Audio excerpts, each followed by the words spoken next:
welcome back to Chloe Fun and Vlogs. It's me, Chloe, and today we're going to be doing another read aloud video. So today we're going to be reading Ivy and Bean Get to Work by Annie Barrows, I hope that's how you say it, and Sophie Blackall. Alright, here we go. Dun dun. Reminds me of, what's that called? The Incredibles. Table of contents. Chapter 1, the first problem. Bean dropped her pencil. Then she dropped her worksheet. After that, there was nothing else to drop. It was time for math. Carlos earned $3 a week walking his grandmother's dog. Why doesn't she walk her own dog? Bean wondered. Carlos wanted a new seat for his bicycle. What happened to the old seat? Bean wondered. The seat he wanted cost $14.50. For a seat? Bean thought you should get more than just a seat for $14.50.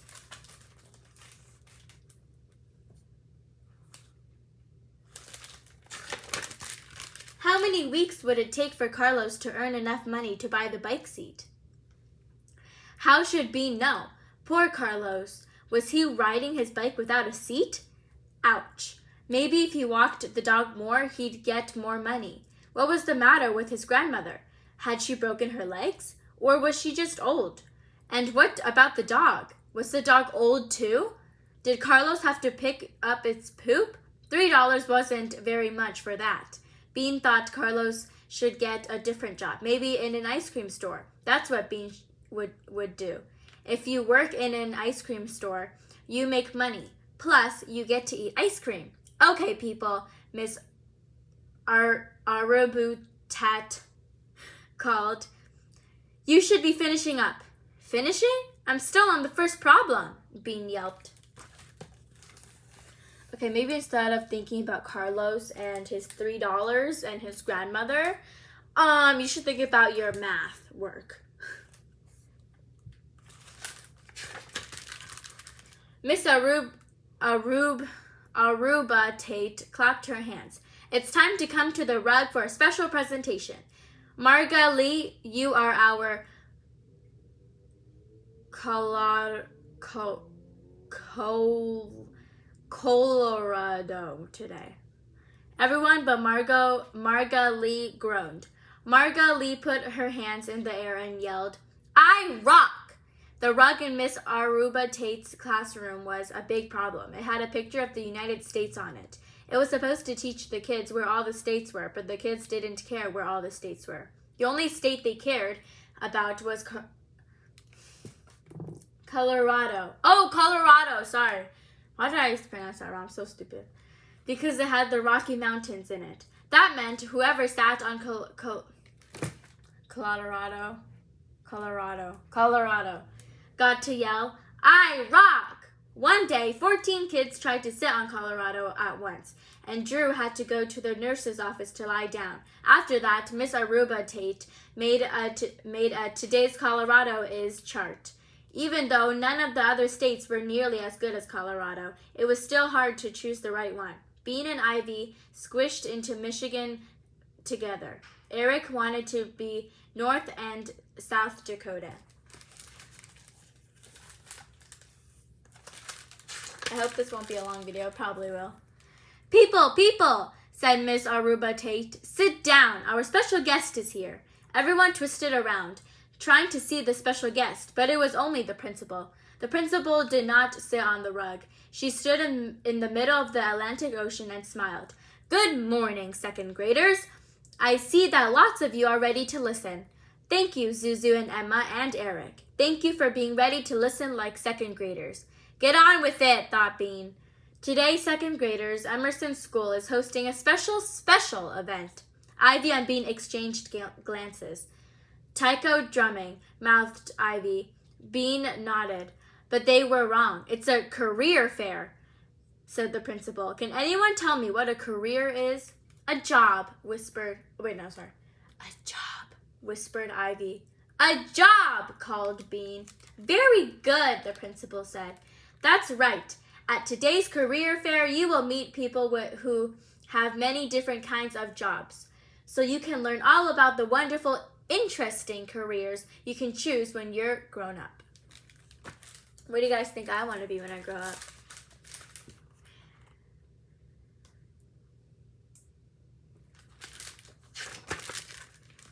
Bean stopped listening. She already knew what she wanted to be when she grew up.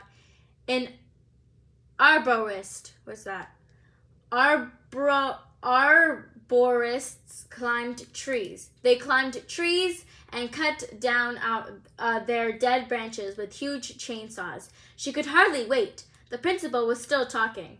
The PTA has spent many weeks organizing this event, and it is important to learning, and it is an important learning opportunity. So I expect you children to be polite and respectful, Emerson Imazuris. Finally, she stopped and took a breath. Does anyone have any questions? Are there rides? Asked Emma.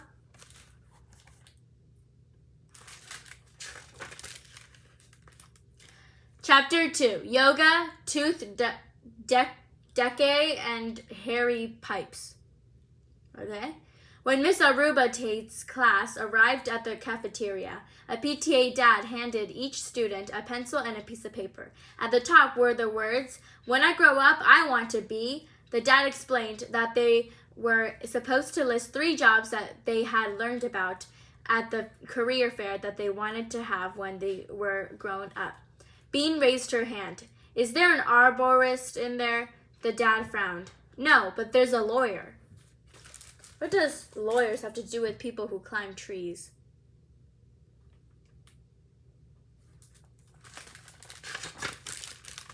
He hurried them inside. The long lunch tables that were usually in the cafeteria were gone. Instead, there were rows of small tables.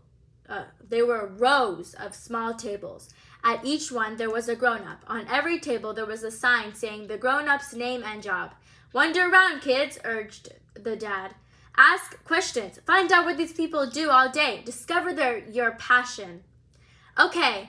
Ivy and Bean stopped at the first table.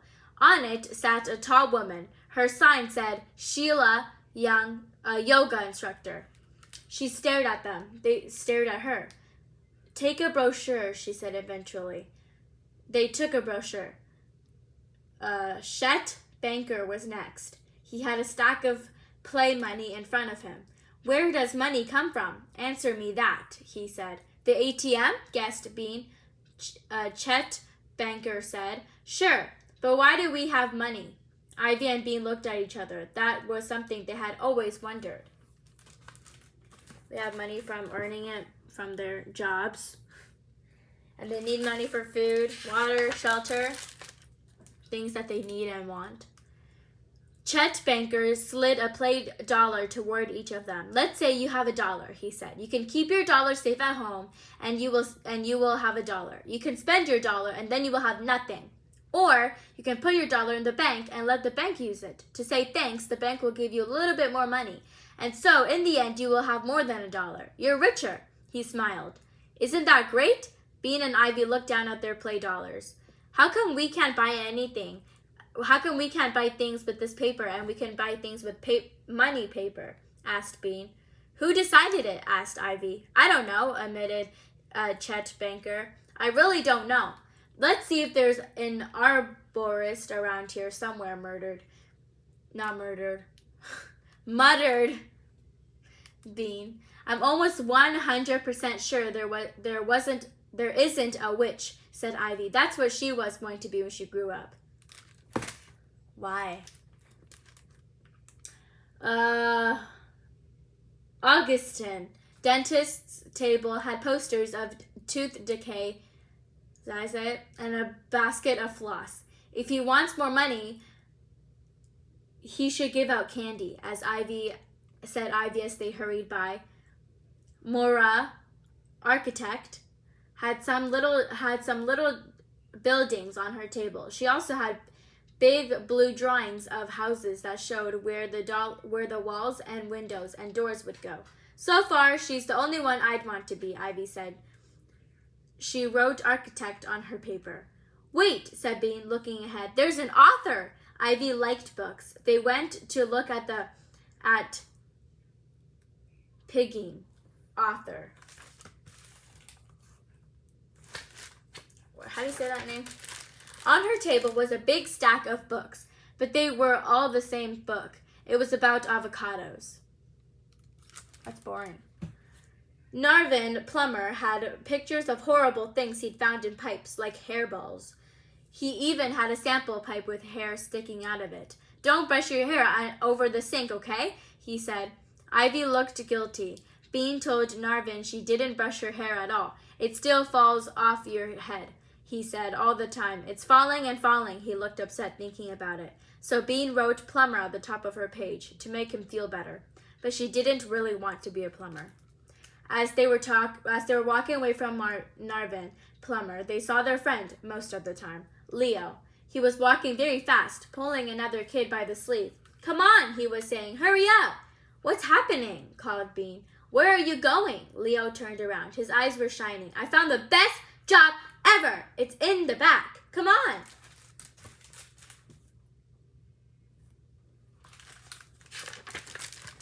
Chapter 3, The Best Job in the World. Leo was almost running, and Bean and Ivy had to move fast to keep up with him. They scurried past a whole row of careers to arrive at the farthest end of the cafeteria. There were only 2 tables in this row, and one of them was empty. The other was surrounded by kids. Behind it sat a big old man in a plaid shirt. Herman, treasure hunter, his sign said. Wow, said Bean, looking at Herman. Treasure hunter's table. On it were lots of coins and jewelry speckled with dirt. This is a job? Yeah, I never knew this was a job. Yep, said Herman. Oh, sorry. Yup, said Herman. Best job in the world.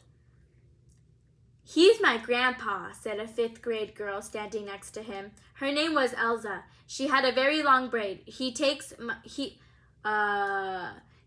treasure hunting all weekends, don't you, Grandpa? Yup, said Herman. And all that money? Asked Leo, looking at the coins. You just found it? Yup, said Herman. Is that all he says? Yup. Grandpa's rich. Elsa flopped her braid.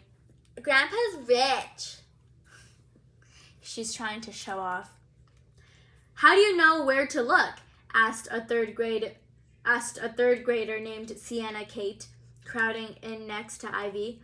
Well, began Herman. You go to places where people lose things. You go to places where people lose things, interrupted Elsa. You go to parks and beaches and parking lots and places like that because people lose things all the time in those places.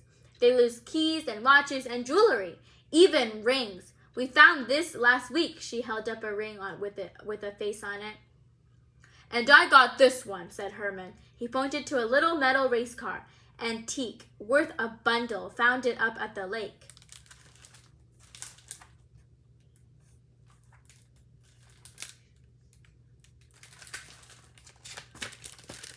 But how? Asked Leo. Do you just go and dig around? Elsa laughed. No, we use this. Oh, I know what that is. She pointed to a metal stick next to her grandpa. It's a metal detector, she explained, holding it up so they could see it. You hold it over the ground like this. She swung it over the floor. And when it finds metal like gold, it beeps. Then you dig. All the kids crowding around Herman's table moaned. What? Asked Herman. What's wrong? How much does a metal detector cost? Asked Leo. $162, said Elsa, but it detects in water. Everyone moaned again. Leo shook his head. I knew it was too good to be true.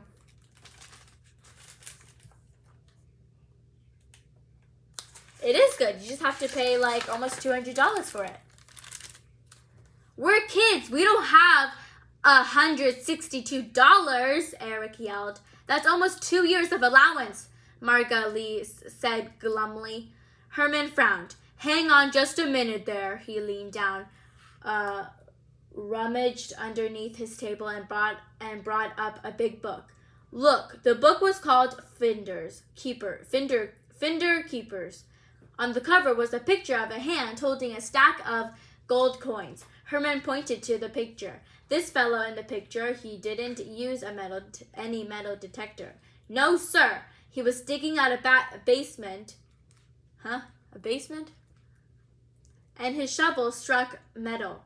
Clunk! Herman's eyes got big. He pulled up his shovel, and there was a gold coin sitting right on the end.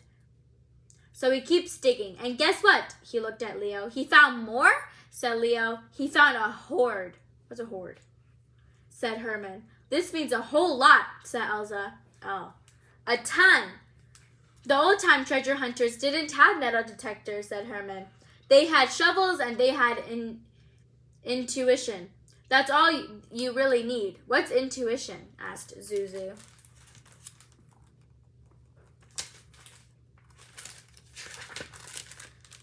A hunch, whispered Ivy. A hunch, cried Bean. Right, you feel it sometimes, said Herman, looking into his face in a mysterious way. Yeah, said Elsa, real treasure hunters have a special sense. Wow, thought Bean, a special sense. Ivy nodded. A special sense.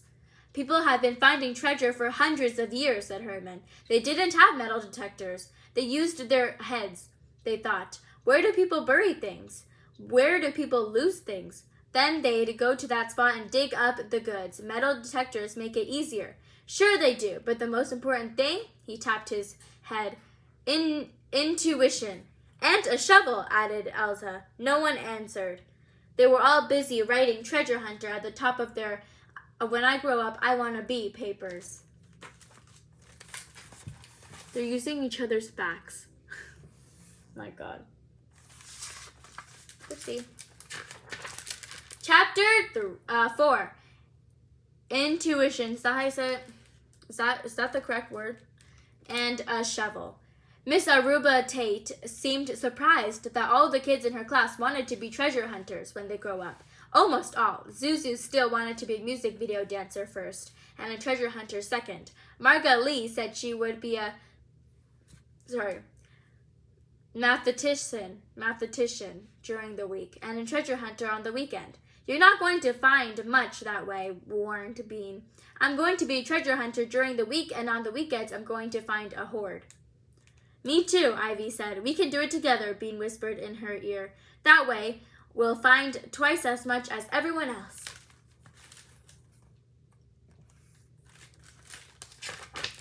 I'm going to find a hoard too, said Eric. I'm going to be rich. I'm going to be rich too, said Emma. Did anyone talk to the lawyer? Asked Miss Aruba Tate. Or the author? They were boring, yelled Doucet. The treasure hunter had golds and diamonds. Yeah, we're going to be treasure hunters. Treasure hunters. Treasure hunters. The treasure hunting started right away. At lunch recess, almost all of the second graders and even some third graders went to the field of Emerson School and stood there, looking into space. They were waiting for a sense. Some fifth grade kids came out to the field with a soccer ball. What are you weirdos doing? Yelled one of them. His name was Roddy. We're getting a sense, answered Emma, about where to look for treasure. I think that's the teacher. Miss Aruba Tate. I hope that's how I say it. Roddy threw the ball in the air. You're goon, said Roddy. There's no treasure. It's a school field, and we want to play soccer on it. Too bad, called Bean. We were here first. In the end, Rose, the yard duty, had to come and settle it. She said they could get a sense on half the field, while the fifth graders played soccer on the other half. The second and third graders trooped to one side of the field and tried again to get a sense. It was hard, with the fifth graders laughing at them.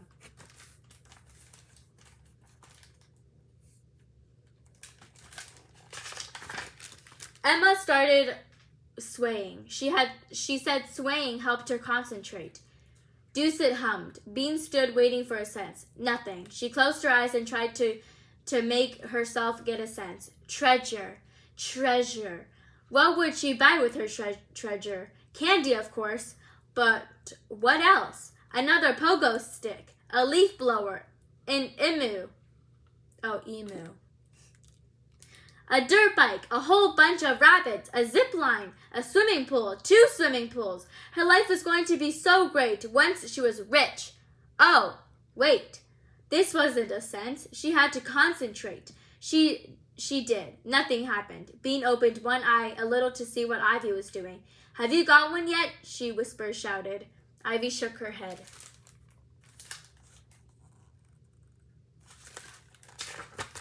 Suddenly, Leo started running. He had a sense. He ran to the big ugly bush that grew beside the fence. He picked up a stick and started digging. Then the stick broke. He found another and started digging again. Bean stopped waiting for her own sense and ran across the field to see what Leo's sense had come up with. Everyone else came streaming behind her. The 5th grader stopped playing soccer to watch. When she arrived at the bush, he had it in his hands, gleaming gold with the words, "You Jet," printed in silver and black letters on it. Leo held it up so everyone could see. "What is it?" asked Ivy. "Gold," said Leo. "A gold U-Jet is what it is." "Gold," repeated Doucet respectfully. "How'd you know it? How'd you know it was there?" asked Emma, also respectfully. Leo looked mysterious. "I thought about where someone might drop something, and this bush seemed like the right kind of place." "That doesn't sound like a sense," Bean said. "That sounds like regular thinking," Leo shrugged. "Whatever, I found gold." "You didn't find anything," yelled Roddy from the soccer side of the field.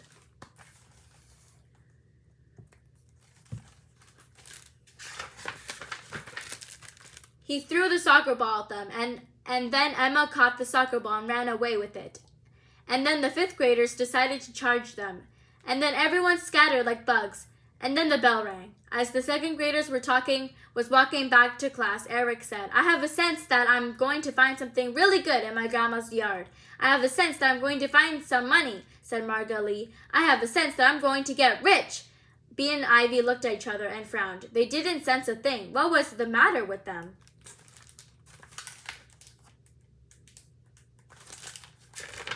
Chapter 5, Lost and Found. After school, Bean and Ivy rushed to Pancake Court to get started on their treasure hunting. But once they got to Bean's house, they decided to keep up their strength with healthy food. Healthy food meant fruit. They ate some raisins, then they ate some pickles, which were sort of healthy, or at least not unhealthy. Then they had some chocolate milk. Milk was good for you. They spilled a little chocolate milk powder, but fortunately they licked it up. Even more fortunately, they licked it up just before Bean's dad walked into the kitchen.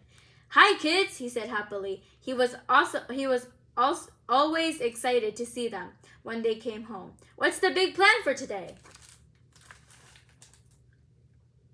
Look at them licking the chocolate powder.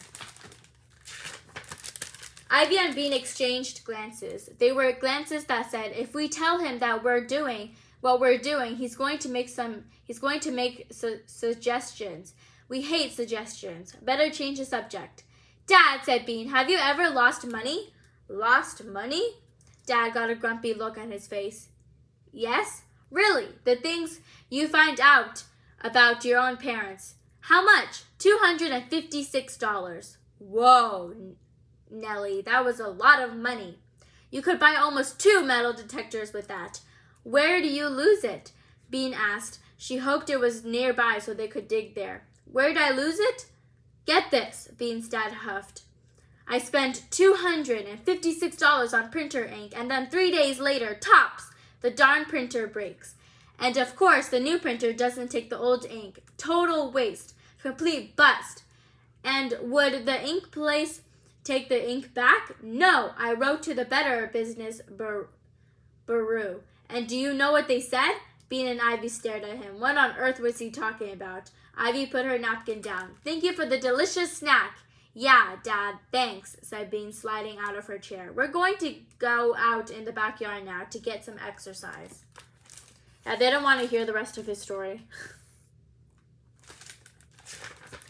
The shovels were easy peasy. There were plenty of good shovels in Bean's shed. Now they were all ready. Time to start digging.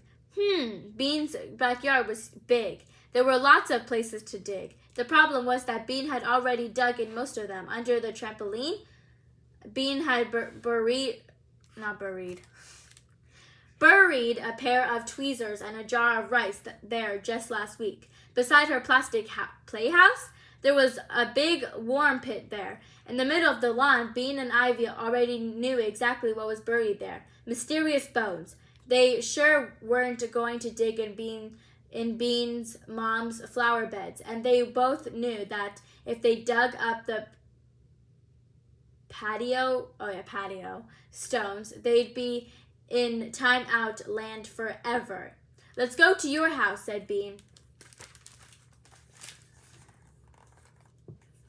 I don't get a single word of what they just said. Okay, I'm just making sure I didn't skip a page or something.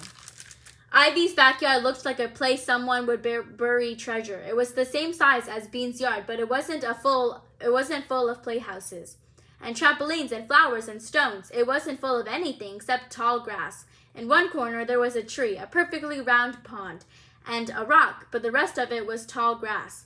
Where should we start? said Bean. By the rock? Shh, Ivy whispered. Let me get a sense first. Oh, said Bean. Okay. She watched Ivy get a sense. Here's how it looked. Ivy stood very, very still with her eyes closed and her arms stretched out.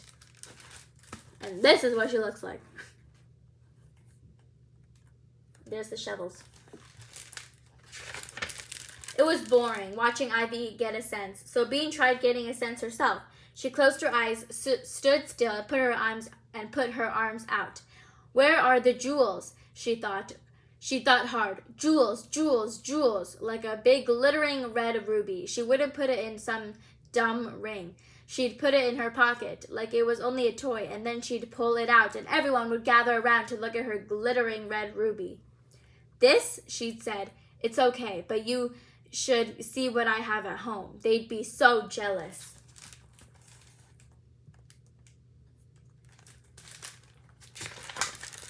Wait, this was probably a sense. She was getting a sense about a ruby. Ivy, she whispered. Shh, whispered Ivy. She was still standing with her eyes closed. I think I'm still getting something. I have one already, Bean said. I got a sense that there was a ruby around here, a big one. Ivy opened her eyes. Where? I'm not sure where, Bean answered. You work on that part, Ivy began to chant. Ruby, Ruby, tell us where you are. Ruby, Ruby, are you near or far? Wow, thought Bean, impressed. Ivy's a poet. Suddenly, Ivy opened her eyes. Suddenly, she pointed her finger to the tall grass in the middle of the yard. There, she cried. Imagine if there's actually a red ruby. What chapter is this? 6? It doesn't say what chapter. I just say chapters 5 or whatever. Next chapter. Warm treasure. Ivy and Bean loved to dig. They dug and dug, dirt flying through the air. They sang a digging song. Gold and rubies and rubies and gold. Gold and rubies and rubies and gold. And the hole got bigger and bigger. They found plenty of roots. They found some sticks. They found dirt and stones. But they did not find a ruby. Maybe the wind blew my hand in the wrong direction, Ivy said after about half an hour. She dropped her shovel and closed her eyes. Ruby, Ruby, tell us where you are. Ruby, Ruby, are you near or far? Bean waited. Next page. Ah, said Ivy. No wonder. We need to move over a little. Right there, she pointed to a spot farther away from the fence. Again they dug. Again they found plenty of roots, some sticks, and a few bugs this time, and some dirt and stones. Again they did not find a ruby. I'm pooped, said Bean. I need a rest. They rested in the shade of the tree near the pond and the rock. You know, said Ivy. She turned to look at the rock. If I were going to bury treasure, I'd bury it next to something that stuck out. So I'd remember where it was, Ivy paused. For instance, next to a rock. Wait, there's rocks. There's a rock. Bean turned to look at it too, or under it. In a flash, they were on their feet, rushing to the rock. The rock was big, but it wasn't huge. It was about the size of an extremely large dog or an extremely small bear. And if an extremely large dog or an extremely small bear was pushed very hard by two 7-year-old people at the same time, it would roll over, which was what the rock did too. Beneath the rock, a million worms and bugs were crawling and scuttling. This was exactly where I'd hide a ruby if I'd had one, said Ivy. I'd bury it and put worms and bugs on it on top to scare people away. Bean nodded. It was where she would hide a ruby too if she had one. With her shovel, Ivy carefully lifted a layer of wormy and buggy dirt and set it aside. Bean did the same. Ew, look at the worms and bugs. I hate worms. Then they began to dig. This time, they didn't sing their digging song. They just dug. And dug and dug. By the time they had to go inside for dinner, sorry about that. There was an enormous hole where the rock had been. They had found more bugs, more worms, and more roots, but they had found no ruby. They had found no jewels or gold or money. They had found no treasure at all. At dinner that night, when Bean's mom asked what she had done in school that day, Bean almost told her about treasure hunting. Just at the last minute, she decided to keep it a secret. She didn't want to tell her family that her first day of treasure hunting had been a bust. She would wait until she and Ivy found a treasure, something gold and sparkling. She would put it on the table and say, "Look what I found today." Her mom would gasp and ask her how she'd done it. Then Bean would shrug and say, "I just made a cent," and after that she'd buy everyone presents. Yeah, that was a lot of words. So instead of telling her mom about treasure hunting, Bean said, "I learned you should never brush your hair over the sink." She talked about Narvin and his hairy pipes. Then her dad talked about the time he had taken the sink apart but couldn't get it back together. Then Nancy talked about how much better her life would be if she didn't have to share a bathroom with Bean. Then Bean's mom said there were plenty of people in the world who would be happy to have any bathroom at all. And then Bean made her eyes really big and said, "I don't mind sharing with you and Nancy." And then Nancy huffed away from the table. So everything was fine, and no one guessed that Bean was a treasure hunter. Almost a treasure finder. Why does her mom look so mad? Is that her mom? I don't know who that is. Next chapter. How divine. The next day before school started, news was passed from kid to kid. "I found a hoard," whispered Doucet. "No way," gasped Bean. "Way," Doucet said. "People," called Miss Aruba Tate. "Are you ready to learn?" "Yes," yelled the second graders. "A hoard of coins," hissed Bean. Doucet shook his head. "Cans. But you can trade them. You can trade them in for money, so it's like finding coins." "People," said Miss Aruba Tate, "you don't need to be talking right now. You need to be working on your daily math."